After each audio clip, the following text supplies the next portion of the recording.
नमस्कार, हांव संपदा कुंकळकर आणि आज हांव उलयतलें भारतांतल्या एक प्रचंड लोकप्रिय असो ग्रंथ भगवद्गीते विशीं। झुजोवच्या पयलीं मुखावयल्या सैन्याक आपले बापोल भाव भीष्माचार्य, आपलो गुरू द्रोणाचार्य, कृपाचार्य हांकां पळोवन अर्जुन खंती जालो आनी ताणें श्रीकृष्णाक म्हळें हांव झूज करचो ना।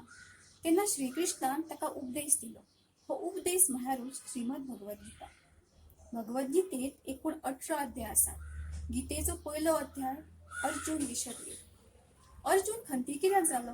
तो भिलो ना, ताज्या दुःखाचे कारण आशिल्ले आसक्ती। आसक्ती म्हळ्यार अटॅचमेंट, आपल्या मनशा विशीं आसक्ती। तेन्ना ताका श्रीकृष्णान सांगलें ही आसक्तीच म्हळ्यार सगळ्यांच्या दुःखाचे कारण। आपले कर्तव्य करता आसतना आपले आनी परके हो भेद करपाचो आसना। अर्जुना, तुझे कर्तव्य कर, झूज कर।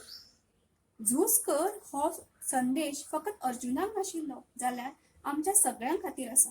आमी झूज करपाक जाय आमच्या भितर आशिल्ल्या वायट प्रवृत्ती कडेन, अहंकारा कडेन, मोहा कडेन, आसक्ती कडेन। जेन्ना आमच्या भितर आशिल्ल्या ह्या वायट प्रवृत्ती कडेन आमी झूज करता तेन्ना आमची आध्यात्मिक उदरगत जाता। दर एकल्याच्या आध्यात्मिक उदरगतींतल्यान समाजहीत होच भगवद्गीतेचो मूळ उद्देश। अध्यात्म हो शब्द आमी खूब वेळा आयकला। आध्यात्मिक जावप म्हणजे नेमकें कितें? खूब सोपें। आध्यात्मिक जावप म्हळ्यार एक बरो मनीस जावप। मनीसपण जपप म्हळ्यारूच आध्यात्मिक उदरगत। अध्यात्माच्या वाटेर दोन तरेचे लोक चलतात अशें गीता म्हणटा। एक आरुरुक्षु आनी दुसरो योगारूढ। आरुरुक्षु म्हणजे ते लोक जो अध्यात्माचो हो विशाल डोंगर चडपाक सोदतात, आनी योगारूढ म्हणजे ते लोक जे हो अध्यात्माचो डोंगर चडून वयर पावल्यात।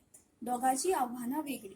आरुरुक्षुक दर दिसा झूज करून आपले वायट प्रवृत्ती कमी करून वयर चडपाचें आसता, जाल्यार योगारूढाक वयर पावून मनात थिराय दवरून वायट प्रवृत्ती मनात हाडिनासतना वयर रावपाचें आसता।